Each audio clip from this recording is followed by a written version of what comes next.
everybody, welcome to the Northern Film Review. This week we are interviewing the wonderful Mu about their film Shroom Baby, and we'll be talking about all sorts of interesting films and schlock and all sorts of cool stuff. And yeah, so hopefully you enjoy.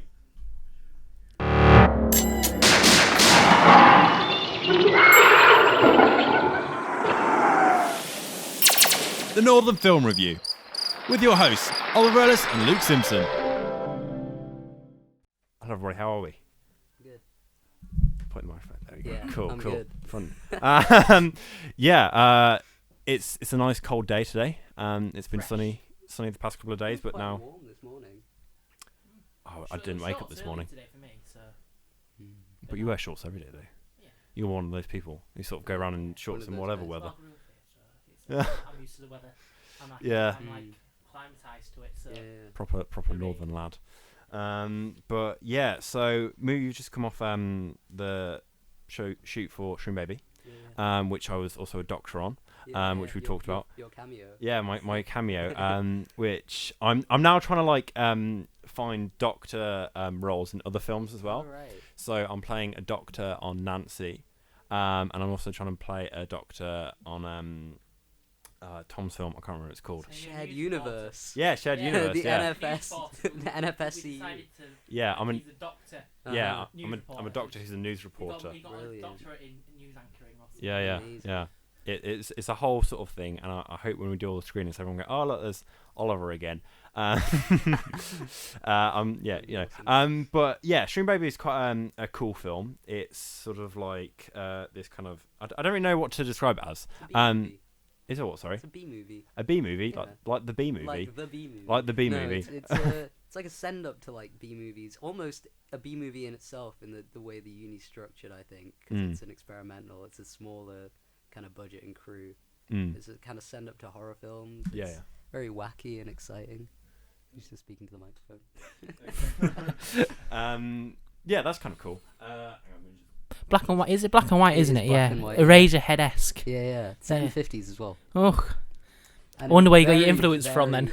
Very Eraserhead-esque. We're wearing our influences on our sleeves, I think. Yeah, that's kind of cool. So what's the sort of like the synopsis of the story then? Synopsis of the story. What's it about? What's the vibe? So, a couple who are unable to have a child in the atomic age are approached by a government scientist who says that he might be able to give them a chance. And things seem to be going all right until the very birth of the baby, where it's revealed it's a shroom baby. It's a half mushroom, half baby.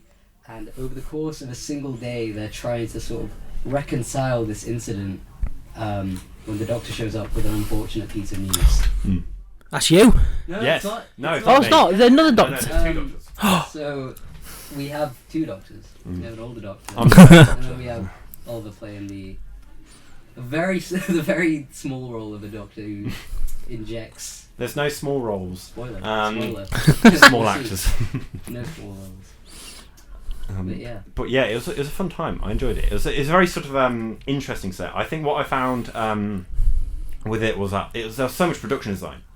I think Charlotte. Yeah, it was really cool. I mean, there was this sort of there was the Shroom Baby, which was sort of like which was like this really sort of weird mushroomy vibe, which was. It was super interesting to look at because, like, other films that I've worked on, they're sort of like the production design are sort of like the more grounded in reality, and they'll have like sort of these Euphoria style sets or something like that. But like Shroom Baby really took the sort of like the production design and sort of like ran with it, I think, which I found really cool and sort of all the shroominess. Was that where you spent quite a bit of your budget then? I presume. Yeah, quite a lot. Quite a lot of it went into like getting those kind of effects shots right. We had a lot of makeup. Like we had some really talented makeup artists on that, who would sort of doing these prosthetics and making everything really gross. And then obviously Charlotte sort of making these horrifying spores. And then the Shroom Baby, his name is Greg actually. We gave him a little on-set name. His name's Greg. The actors called him Junior, but I always in my heart he's Greg. And yeah, a lot of money went towards sort of getting that production design right and sort of making something that, you know, is genuinely a bit kind of gross and unsettling. There were scenes actually where sort of people said to me later on that if they weren't working on the film, they probably would have walked out because it was just like that kind of visceral, certain scenes. That's a spoiler, you'll have to see. Gory. Gory, and Gory. not even Wow. just gory. There was just some really kind of gross stuff going on. There are spoilers, so I won't get into exactly By all what means, they are. talk about the spoilers if you want to, but you know. I would keep some surprises. Yeah, no, Keep that's some fair enough. surprises. Fair enough. But yeah, it's cool. We like gross films on this podcast. Yeah, we've seen having- too many. Yeah, watching Titan and Raw. Titan and Raw. Oh god. Lots of body horror films. Uh-huh. I watched Titan again the other night. I know Matt told me that you it- made him watch it. Yeah, he didn't really enjoy it. I don't blame him. Yeah, it was a bit disgusting. So when coming to the sort of the production for the film, I sort of like you pitched it as like a drama film first, and then you sort of pitched it again as an experimental film. So what was the pitching process like for you? So originally it was a much kind of bigger film almost, and I think that's why it didn't get through. That people were hesitant to sort of take a risk on something that was so weird, and it was gonna have like miniatures and animatronics. It would have been very, very hard to do. And so eventually we were in the second round of pitching, which was the experimental pitching. And once Shroom Baby had lost at drama, I was like feeling quite like, is there any point pitching that again, or is it just something that I want to leave until uni's done? Yeah. And a couple days before the actual pitches were due, I was just thinking, wait, why don't I just rethink it? It took me a while to just have that idea that I just rethink it. So it went from something that was very kind of big and epic into something that was a bit smaller scale, that was essentially sort of a low budget kind of B movie. And because we already had like these inspirations, I think one of them was Matinee, which is a Joe Dante film, which is a send up to B movies. A lot of like Roger Corman, so Little Shop of Horrors. There was one we watched called The Wasp Woman. Just a lot of weird stuff like that, and really taking that kind of inspiration and just running with it, making it black and white, making it just super kind of campy, and really kind of leaning into that side of it. And did you always want to have the props and like the focus on like props? Oh, yeah, definitely. And set design. Yeah. And Charlotte was one of the first people that actually like approached me about working on the film, and so we had those discussions from really early on, even before it was like actually approved as a film. We were having discussions about production design and how we'd want to do it, and it was something that we were thinking about like a lot in the pre-production process, because that's sort of the main draw, really. Having gross production design, mushroom babies, spores, horrifying stuff. And that was a big kind of emphasis from very early on. That's quite cool. So I noticed when you were sort of like making your production, well, you sort of started off without a producer. And you had to find sort of second year producers to sort of help out. How was that as a sort of experience? Well, first, just a piece of advice: always push for a producer early on. It was a bit of a nightmare working on it without a producer. I managed to do it. I was basically self-producing a lot of the way through, and the Kickstarter stuff all went pretty well. Then when it came to the new year, we managed to get 2 second years, so they were decent. I think you can tell that the second years do have like a lot to learn. That's what I will say.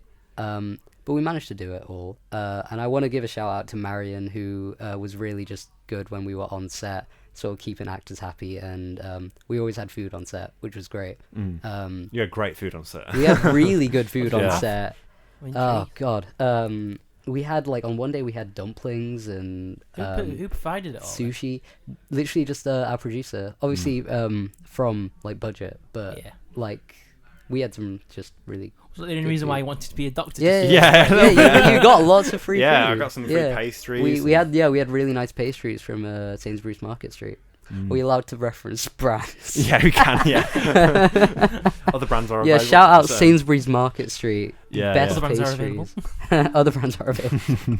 No, it was very good. It was a very enjoyable set to be on, because I think often with these sort of like student films, you get very sort of like low budgets and sort of maybe not. They're not like looking after their actors as much as they could. And I think with sort of like larger films, you might sort of see that sort of like actors are really well taken care of. They have their own sort of like things, and like when I went to your set, I was like, I have my own green room and sort of like all this food and like all sorts of great stuff. It was quite interesting, quite a lot of fun. So so like for the whole experience of the film, was there any sort of like major hiccups when sort of like making it? Because I know like because one of my films, like a fire truck got called, and like we got kicked out of a location about 2 hours early, and all sorts of bad stuff. So I mean, honestly, on the first 3 days, it was mainly just like scheduling. Like we hadn't totally scheduled correctly, so we'd spend like a lot more time on a scene than we'd accounted for, or we'd spend a lot less time on a scene than we accounted for. Like Tuesday, we finished super early because we were on crunch time for the first half of the day, because we needed to get our actor needed to leave, actress needed to leave at a specific point. And then the second half of the day was really easy, to a point where we finished like 2 or 3 hours early, and we could have fit more in. And then the fourth day was like the disaster day, because we were on location. It was around when the storm was sort of settling down. It was still pretty horrible. We were up at the Chevin, and it was just super windy, and our actors were just like, our actor was like sort of really quite cold, and we had to take a lot of breaks. We had to reschedule where we were filming things, just in the interest of safety. That was sort of our kind of disaster day, but we sort of managed to get it all done. We do need to do some ADRing for that, but that's a big part of like sort of my films, is like the storm was so bad for audio. I was like, oh no, I'm gonna have to redo all this again. It was a bit disappointing. Some people say it in some kind of ways it kind of benefited them in ways. I mean, if it was a horror film, The Wind, did that kind of save that for some of the atmosphere? Or in a way, I mean, we open with a nuclear bomb. That's not really a spoiler, because we literally open with it. And there is some nice atmos that we've got there that we can use for things like that. But then our opening scene is essentially a monologue.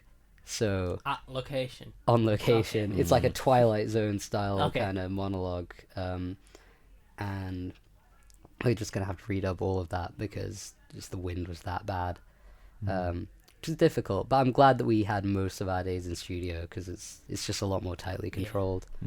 Yeah, I mean, I think filming in studio has a lot of benefits from what I found in these productions, because like I think filming on location for sort of other films, like there's so many sort of set changes and it sort of gets a bit too much.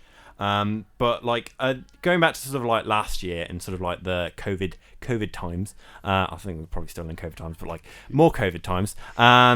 You sort of I know you directed. Did you direct a second year film? I directed the experimental. Yeah, an experimental, and I produced and wrote a drama. Cool, yeah. So let's sort of talk about your experimental first. So that was quite interesting. I thought that was one of the better experimentals that I made. Thank you. That year. Me and Jack Prue. Shout out Jack Prue. It was really well made. I thought it was really quite cool, and it's sort of it was about like sort of two robots talking to each other or something like that. Yeah. Oh, weird film. Yeah. So how did you come about making that? What was the sort of inspiration for that? So we were really, actually we were like quite sort of coherent with like what we wanted to make with that. I had a lot of inspiration from a director called Hideaki Anno, who's a Japanese director. He did Evangelion, and the live action sequences from his films, where it is sort of this theme of what is being human and what is consciousness.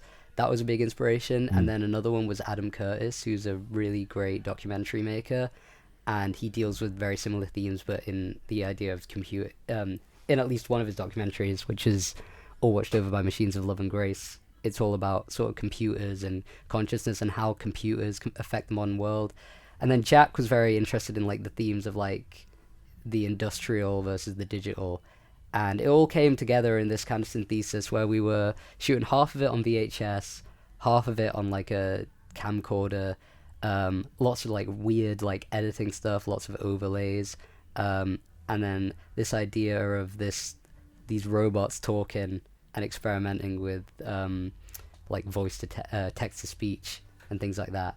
Basically, like the idea of like humanizing computers, and they're looking at our world from a computerized mindset. All like very pretentious film student stuff, but we had fun making it for what it was, and during sort of COVID times where we weren't even allowed to see each other. We were in different cities at the time because I had medical issues. Oh, okay. I had my lung collapsed, so we were making that like when I was recovering from that. But it was really quite a nice thing to work on actually while that was happening. How did you manage to work your way around that then? Like, what was, because we had some Marcel's one, wasn't it, when they were in basically 2 different countries, weren't they? Yeah, Yeah. American. So that was kind of difficult. I know, same with my second year film. We had a guy in Australia. How did you work around that in 2 different cities then? It was a lot of just communication over like Discord or Facebook Messenger, and me and Jack are like sort of close friends anyway. Yeah. So we were on kind of the same kind of wavelength the whole time. We had like very regular meetings, and it was just a lot of communication. And our supervising tutor was really good with that. He just gave us a lot of like material to work from, like a lot of essays, a lot of films, and that was sort of a big reason why I think it kind of worked in a way. Did Jack film it, or did you film it? Both. So I had the VHS cam, and Jack had the camcorder. I managed to get a VHS cam from my aunt, which was good. It looks really nice, especially for a VHS cam. And it was just like digitizing that was the kind of main thing there. So yeah, we both filmed a bit to answer your question in a roundabout way. Yeah, did you ever submit it to any film festivals? We did. We didn't hear back, unfortunately. Oh, and we like it was unfortunate, but I think we were just like, all right, we'll move on. We have more stuff to work on. I think it could have had a chance at some film festivals. It was just the ones that we submitted it to weren't super interested. Yeah, it's a COVID as well. It is also a very studenty film. Like I think students love dealing with big kind of issues like that. Too big for their boots, really. Especially a lot of last year, because I think we were all kind of depressed. We were all just like feeling horrible, and we were like, all right, we're gonna make the most depressing stuff like possible. I mean, we made pretty depressing experimental films. Yeah, they were. Yours with the jelly, and mine sort of, I don't really know what yours with your dots with beeps and beeps and boops. But yeah, I mean, film festivals are a whole topic in itself. Are you going to submit your Shroom Baby to film festivals? Definitely. Yeah, I think that'll do well in the film. Find some horror festivals. Did you accommodate that in your what do you call it? The budget? Yeah. We accommodated that, and like crowdfunding perks. Yeah. And then what else? Marketing. So posters and getting stuff like that designed, and then also a little bit for post-production, because we're using VFX and stuff like that. Have you got like an external source doing your VFX? No, all in-house. So we got our editor Nathan is doing a lot of it. We are thinking of getting a VFX shot for like a very specific thing that happens that I won't spoil. But it depends on if we can do it in a kind of creative way in-house, because Nathan's a very talented editor and colorist. Nathan Tong, big ups. So sort of carry on from that. So like your second year film that you wrote and sort of produced. So you're going away from sort of the directing there, which I think is sort of like your vibe very much this year. How was it just sort of like take yourself back from that sort of like creative direction? Because like I wrote my second year film, and sort of like having to watch someone else direct it was definitely a bit heartbreaking. It's a bit heartbreaking, yeah. A little bit. I'm just like, oh my god. No, I did that out of my own choice, because I'm not sure exactly why. I think I wanted some experience in the producer's chair, and also it was Tom Linton who directed that, who'd not directed a film before, and I thought if anyone sort of deserves at least a chance to direct something, it's him, because especially if he wants to direct in final year, it's only fair to sort of give someone else that experience. Obviously, I do see some things in that film where it's like, if I directed it, I probably would have done stuff different. And even then, I was also doing like the sound design on that, and I had like a big hand in it overall. It's just I was also kind of watching from the back seat at certain points. Like a creative collaborator. Creative collaborator, definitely. Has that helped you become a better director in a way? Just taking a step back just to see how other people do it and then influence your own way to that? Yeah, I think so.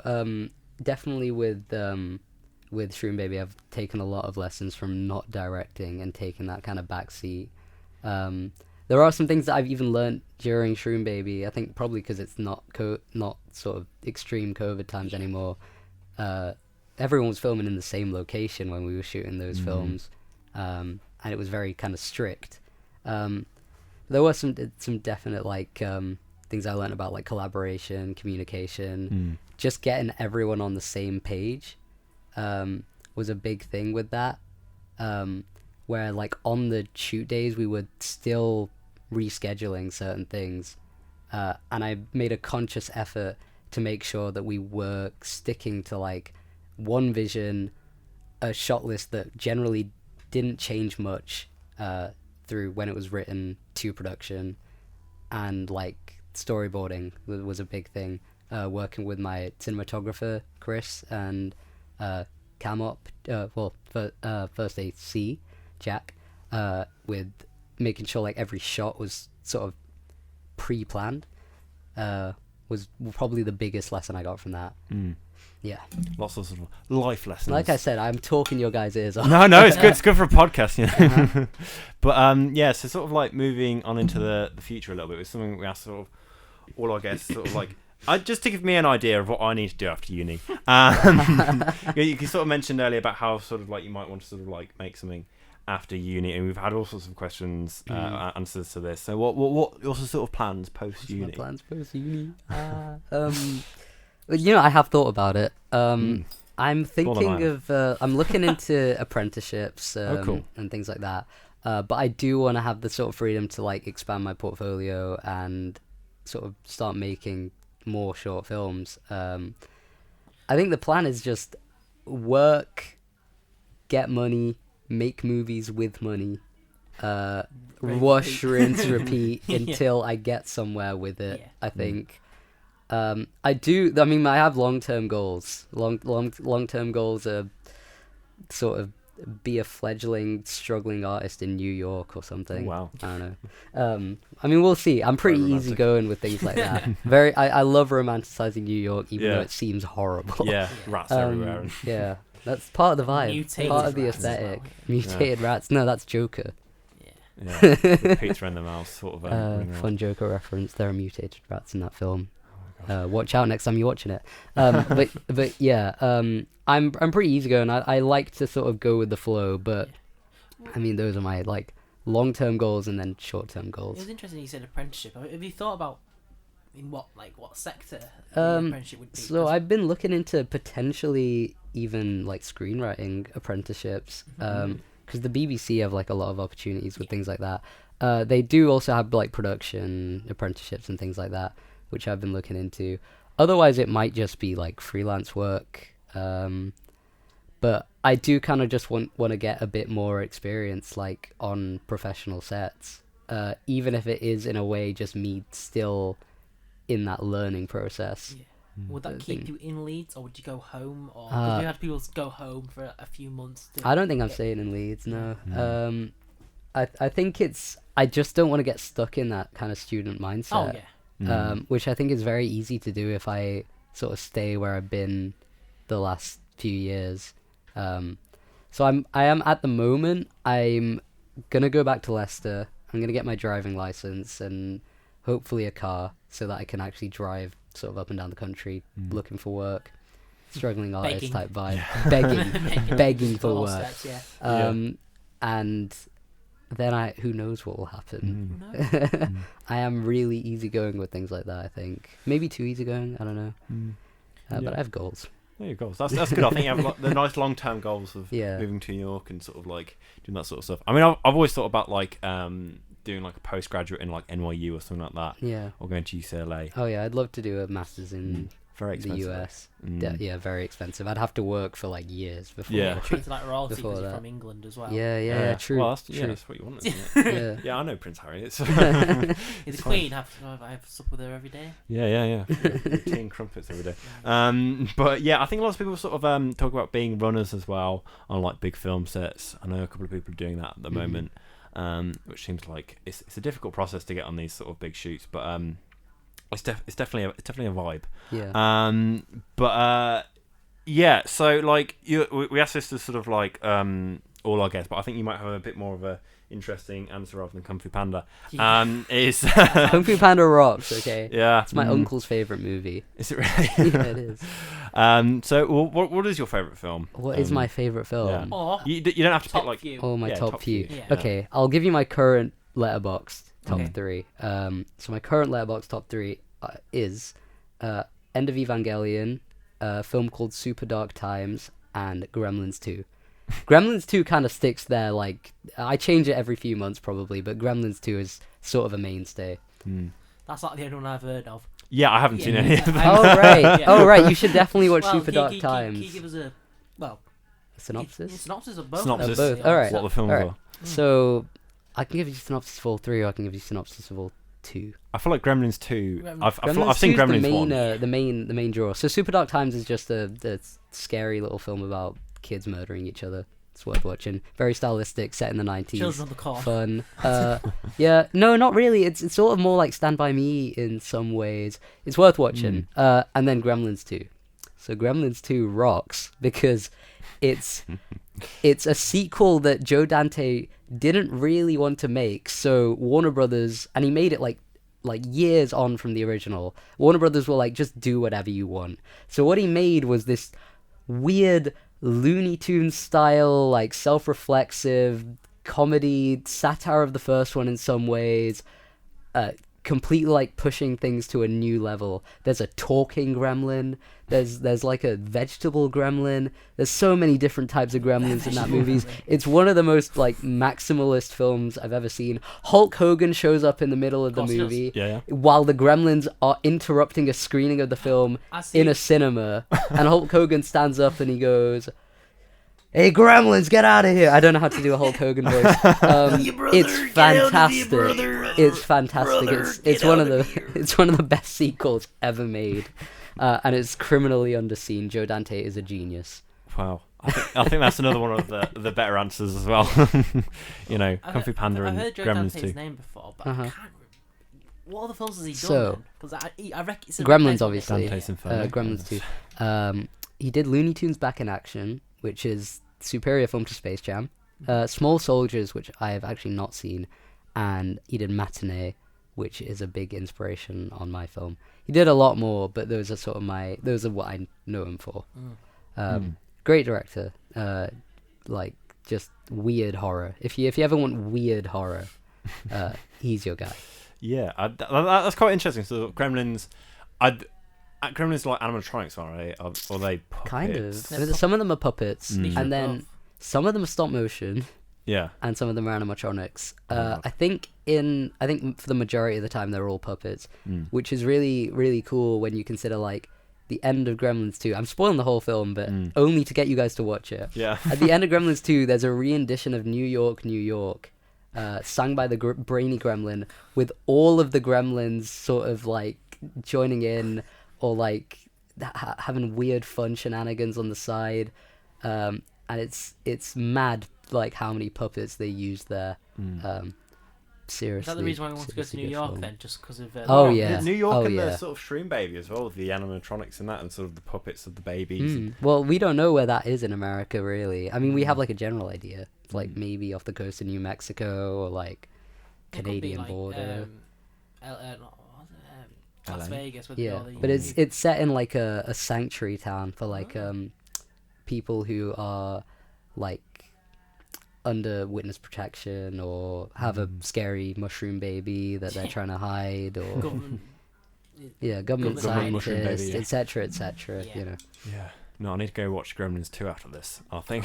Please do. It's so good. I think it's not my usual sort of film, but I think. Have I sold it?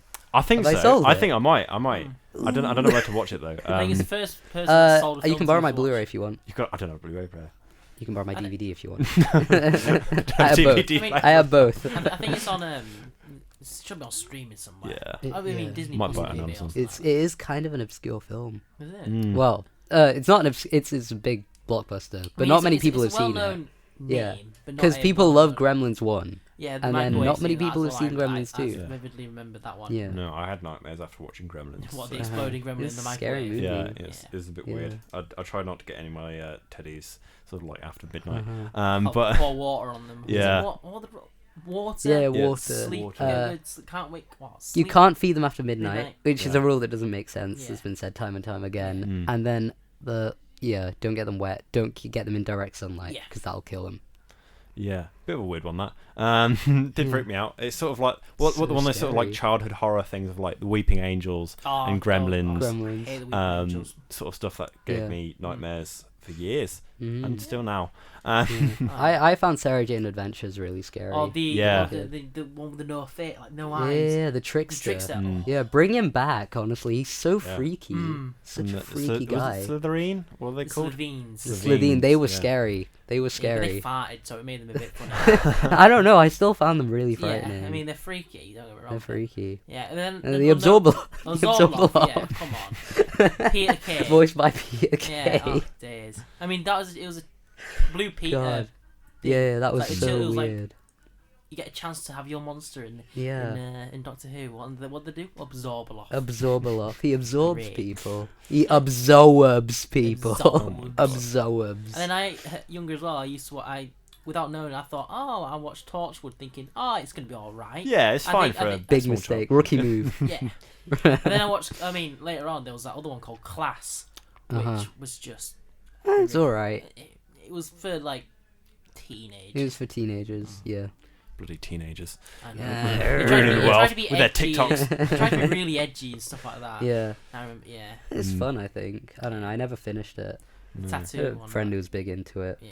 Yeah, I kind of like edgy Doctor Who though. Edgy Doctor. Yeah. I was thinking that's my ideal project is just a really needlessly edgy reboot of Doctor Who. Mm. Who where would want it's- to be the new Doctor? I don't know, but I know the Idris Elba. Trickster would be the villain. Would it? Yeah, I'm not gonna say. I'm gonna. Would it be a multi-monster episode? No, it'd be the Trickster's the villain, and the Doctor is like extremely depressed because all of his companions are being killed. That's by my gremlins. concept. Yeah. BBC, if you're listening, Yeah. You're down the road. please hit me up. Give us a knock. Yeah. Yeah. No, that'd be quite fun. The You children need special. Do a Yeah. feature length film of Doctor Who. Yeah. Rowan Atkinson would be the Doctor. There you go. Yeah, Yeah, that, did yeah. you ever That'd be watch good. that? We'll wait, like, We're talking about Doctor Who now, oh, but God, Yeah. you doesn't know. matter. Did you ever watch The that? children need one where Yeah. they have like multiple different That was doctors. brilliant. I loved Yeah. watching that as a Mm. kid. Yeah, and then it turns to woman. Mm. yeah. Yeah. Yeah. No, I think Rowan Atkinson should also be the next Bond as well. I mean, you got Um, Johnny English. That's fine. Yeah. Yeah. Yeah. Johnny Oh, he's English got what? the experience, hasn't he? Yeah. So Mm. Who would you be the new Bond then? Idris Elba. Yeah, I Yeah, would as but well. I don't think he wants to. Really? I think he wants to. I think I he takes does. anything to be honest. Right, yeah. Yeah, I've seen him in a lot of terrible things. Mhm. Oh, have you seen Hobbs and Shaw? No, not yet actually, and I'm a big Fast and Furious Yeah, fan. he's in that with Statham, which he plays a villain, Mm. which I don't really get because he's not really a villainous person. Well, he was pretty good in Suicide Squad. Oh, the He's new a the anti-hero in Suicide that, Squad. though. Mm. Uh huh. Yeah, but don't get me started. I love the Suicide Yeah, that Squad. Have you movie's seen great. Peacemaker? I have. It was brilliant. Oh, thank it you. was You're like the really only good. person that's seen it. Oh, I love Yeah, it. because it's hard to find. I- It's I only just VPN come it. to the UK. VPN it. That's Mm. what I did. Oh, Mm. I just love I love the intro to it. The intro is one of my Yeah, favorite yeah. things ever, and they do it to the song called by the Ram Jam. And it's literally a dancing scene for the intro, and it's Mhm. just like, oh my god. Yeah, I'm a big fan of James Gunn. Yeah, James. For a time. I'm trying to think. Was it Slither he did? He did Slither. I've not Yeah. seen Slither actually. That's really That was on my you- Shroom Baby you watch will list. Like that because Uh-huh. it is very I've seen Super, Belko Experiment. I've It's seen produced by Belko him, but Experiment. Not and then the second Guardians of the Galaxy film. For a time, it's not a cool opinion to have anymore. But for a time, that was like my favorite film when I was like 16. yeah. I really like the first one when I first watched it. Mhm. Like, just because of the music, it was kind of like he loves his music. James Gunn loves it, and he always picks songs before he even thinks of the script. He has, I want to use these songs in it, and there you go. He's quite good. I feel like I wouldn't do that though, picking songs before you make the film. I don't know. I feel like you gotta write it He has a first. general idea. Yeah. Because obviously it's James Gunn, he's always thinking, but yeah, but for like styles and stuff like that, he picks the music and it gets people listening to them obscure bands that no one really listens to. I never heard of Ram Jam before I watched Peacemaker. Ooh, Black Betty. Well, it is nice to have Ram Jam or it's Ram I don't know, but it's do you really want to taste it? Do you really want to taste it? It's a good song. I do sometimes write songs into scripts. Yeah, because it just gives you like a nice idea, although it's not really an industry or that vibe. practice. Give you a vibe. Yeah. I have playlists for like everything that I've written as well. I have a pretty good letterhead playlist. Yeah, I feel like I should start doing that, making playlists of things. I Like- don't really make. I don't know. I feel like it's a bit weird. I also like scores a lot. Really good I scores. love scores. I love scores. I've been listening to the Batman score on repeat. Batman scores so good. While I'm David walking through Giacchino Leeds. is so good. Yeah. Like, so Michael Giacchino. not David Giacchino, is that? Yeah, David Giacchino. Michael Giacchino, yeah, he's in so much now. It's a big city. I can't be everywhere at once. Yeah, he's everywhere. Yeah, Like, he's pretty got, good. He's just done a couple of TV He did shows now. Spider-Man No Way Home. Spider-Man No Way Home. I think he did Lost, right? Yeah, his first thing was called Toy Soldiers. Okay. I think it's called Toy Soldier, and it was this the worst film ever. But you have to start somewhere. But it was actually the game. He started on the game version of that film. You now mean it's- Small Soldiers? Small Soldier. That's a Joe Dante film. Is it Small Soldier? That's a Is Joe it Dante. Small Soldiers? Uh, Toys? Not sure. I can't remember, but it was like about Sparking toys. It was about misinformation. Camera's too hot. What's going on? Scary. you think The it's dead? camera's exploded. Camera's Um, You exploding, think it's Oh my guys. god, dead? it's so hot. Yeah. Very hot. But yeah. Oh, Sorry. the Batman score is so good. Yeah. I haven't seen it. Lots of people saying. Oh, it's good. really? Oh, it's really. Oh, he's very good. Yeah, it's really Yeah. something. I'm trying to get free tickets to it at the moment. But, Yeah. I've seen it twice now in cinemas. Really? Yeah, I've I'm seen it thinking twice. of going to see it a third time. Yeah, because you see something different. I love my. Yeah, definitely Paul worth a Dano watch. is so good. I love him Paul in Prisoners Dano. as well. Oh, God. Yeah. It's weird. Paul Dano's having a big resurgence. There are a lot of Twitter stan accounts for him now. Oh yeah. It's a funny dude. I think he's a good representation for like slightly pathetic guys. Yeah. Have you seen odd film here, but Cowboys and Aliens? No. Oh, he's in I that. feel like I have. It's got not Michael Craig. No. Daniel David. Craig. Michael Craig. Is that a Joss Whedon film? I think it might be. Uh, And it's yeah, Doug Starr. He's a bit weird. yeah. Uh, Alien Resurrection was alright though. Yeah. I have controversial takes on Alien Resurrection. Alien films in general. Yeah. But yeah. My Alien 3's a bit. I quite like Alien David 3. Fincher. He did alright for it, but The assembly cut, really good. I don't think I've ever seen all the Alien in films. it though. Yeah, the alien's gross in it, but the concept of like, this prison planet Yeah. and it's really interesting. The ending of that film's great as well. I like Alien versus Predator. AVP. That's the the only only person that proper likes Alien it. film. Yeah.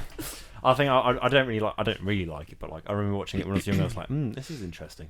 Predator, What's the original fighting? Predator, I really like. It's one of them. Old Arnold Schwarzenegger films, I like the best. Like Commando and Predator and Well, Terminator. Terminator. Terminator's great. Terminator's great. Commando's great. It's like schlocky goodness though. I love schlocky goodness. Yeah. Like really, Yeah. really I quite like schlocky schlock. action films are so good. What are your thoughts on the Transformers films? All right. Been getting really into them recently. Michael It's Bay just- is in a way OTT. I mean, Yeah. Michael Bay's always OTT. He's got a new film now called Ambulance looks awesome. Yeah. Have you seen the one with not it's him again? It's Netflix own. Which one was it? And it has Ryan Reynolds in it.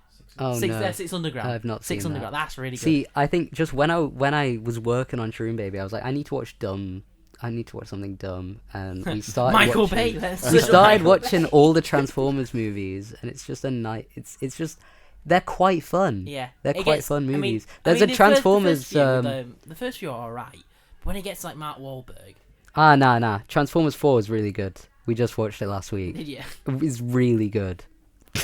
Sorry. It's probably the dumbest thing that I enjoy. Completely different to your top 3 yeah, favorite films. I enjoy like schlock. Schlock's great. Yeah, schlock is great. I There's don't know what you guys mean by schlock. What do you mean by like, schlock is like- just complete like it's stupid so bad nonsense. it's good. It's so bad it's good. okay. It's like Yeah. Yeah. either really rubbish CGI Yeah, or just yeah. acting is horrific. Mm. Yeah, it's schlock. Like Yeah. Twilight. No, My- Twilight's just rubbish. I need to watch those. Michael Bay is a true American otter. I'm not going to elaborate. There's a Michael Bay Transformers reference in Shroom Baby. It's going to be very hard to spot, but Which is a poster of Bumblebee. Yeah. well, no, it's what he does this weird thing. Well, I'm just giving it away. Go He on. does this weird thing where he has characters positioned in like this white void, like behind a door or like in car windows, and we were just like, yeah, that's a fun thing to do, and it implies an existence outside of the world of the film. And James Gunn got influenced that for the Suicide Oh Squad then. yeah, very blown out Yeah, action scenes. Yeah. Weird. Have you seen Suicide Squad? I've seen the one. I have seen. Not both not of them. the first one, because that first one's awful. I've seen the one with the big starfish. Yeah, Yeah, it's pretty good. Yeah, that's James I Gunn. really hated it. Oh. But Fair Yeah. enough. Tom To is each the their own. hand. Yeah. To each their own. I think No. the humor in that film doesn't always hit. No, but No. oh god, I love King Shark. I love Ah. King Yeah. Shark. Yeah, I love King Shark. They're making some more spin-offs now. It's quite fun. So I think I basically hated all the films that you guys mentioned. Oh, Past fair it. enough. Well, have you not, We Yeah, had- we have seen been Command- just talking about like we have been talking about schlock. Yeah. Yeah. Have you seen Um, Commando though? No. Have you seen Predator? Yeah. Predator's great. I love Predator. You haven't seen Gremlins 2. Yeah. No, I haven't. I've seen Gremlins 1 though. Gremlins That 1's was really freaky. good. But I've seen Transformers films and I hated them so much. And we did a whole podcast about like why I hated Marvel MCU, films. Yeah. Which is probably tells you a lot about my sort of Yeah, I was Yeah. have to Cinema for it because I'm opinion. a massive comic book geek, so I will watch anything that comes out. I can't wait Yeah. for Moon Knight. Have you seen that? It Moon- looks fun. Oscar I'm Isaac. I'm not really either But it's, a massive proponent or a massive hater. I like a lot of Yeah. the movies. it's horror. That's why. I'm Moon Knight looks fun It's because horror. that's a really good character, and Oscar Isaac is I love a great Moon Knight. actor. I do wish like Oscar Isaac would take more interesting roles. He's done a lot of geeky films. Because he was really, really good in Ex Machina. Yeah. I've been watching Devs recently. I started it yesterday. Devs, yeah, I like Devs. Devs is Alex good. Garland is great. I feel like a lot of those actors from like those big blockbusters are kind of wasted on them. In a way, like I don't know. We'll see. In superhero films. or Superhero big movies, blockbusters. especially the MCU. That I think a lot of the films are kind of entertaining, Yeah. but it traps them into doing one sort of role. Yeah, but now most of them are out. So you got Yeah. Chris Evans is out. You got Robert Downey Jr. is out. Yeah. But then his film after that was Doolittle, which was Uh-huh. awful. I think DC and Warner Brothers are doing it better, like Dune and the Batman. Like Dune. That's Dune? That's not DC. no, it's Warner Brothers though. Oh yeah. I think like as a company, they're making the most interesting blockbusters, Yeah. and they're really utilizing those actors well. Yeah. We're gonna get into an MCU rant. Yeah. I don't know. I enjoy the movies. I I'll- think they're fun. I enjoyed No Way Home, and I'm looking forward to Doctor Strange. Yeah. Oh, that's gonna be awesome. But when you said DC as well, the original like cinematic universe wasn't the best. I'm a Snyder proponent. Before the remaster of the Justice League, that was an awful film. I'm a Snyder proponent. No, but it wasn't Snyder's cut. the Joss not Whedon, the Justice League, the yeah, that's Justice what I was League. gonna say. The Justice Yeah. League, not the Snyder cut, but the Snyder cut's great. Yeah, But when Joss Whedon took it off, Yeah, god, yeah. it was awful. it's because Joss Whedon makes schlock. Zack Snyder makes dumb movies that are kind of artistic in a way. Like I think his big inspiration is John Borman. If you've ever watched Excalibur, if you watch that, you should watch it because it's a massive influence on Snyder. I'll only say one Whedon film I like is the what's it called now? Where it takes the mick out of the Cabin in the Woods. Oh yeah. But that's Drew Goddard, who's brilliant. Is it Drew Goddard? Well, Joss Whedon co-wrote. Okay. Drew Goddard is a director who worked with him on Buffy. Yeah. Okay. And yeah, Cabin in the Woods is great. Yeah. Have you seen Bad Times at the El Royale? Yes, I have. I've bloody With love Chris that Evans movie. in it. Yeah. The same. Yeah, Drew Goddard, brilliant director. That's an underrated film, actually. Yeah, it's very underrated. Yeah, no one's. If you're watching people listening, Bad Times at the El Royale, Gremlins 2, perfect double feature. Those are my 2 recommendations. Severely underrated film. Yeah, it's really good. Yeah, have really, you seen really it? good. Oliver? No. I haven't seen most of these films, and the ones I have seen, Who else is it I got? don't like. I'm trying to think, because I think the person from 50 Shades of Grey, is yeah. the Dakota? Dakota Johnson. Yeah, Dakota Johnson. No, it's got some really like. It's Cynthia Erivo in her first film role. Who's the Jeff Bridges. Jeff Bridges. Jeff The Bridges. priest. Yeah. It's a fun neo noir. Like Yeah. it's very in the vein of like the way The Hateful Eight was a send up to mystery novels, and I'm mixing that with like neo noir, Agatha Christie kind of type vibe. Really good film, very Hitchcockian as well. Worth a watch.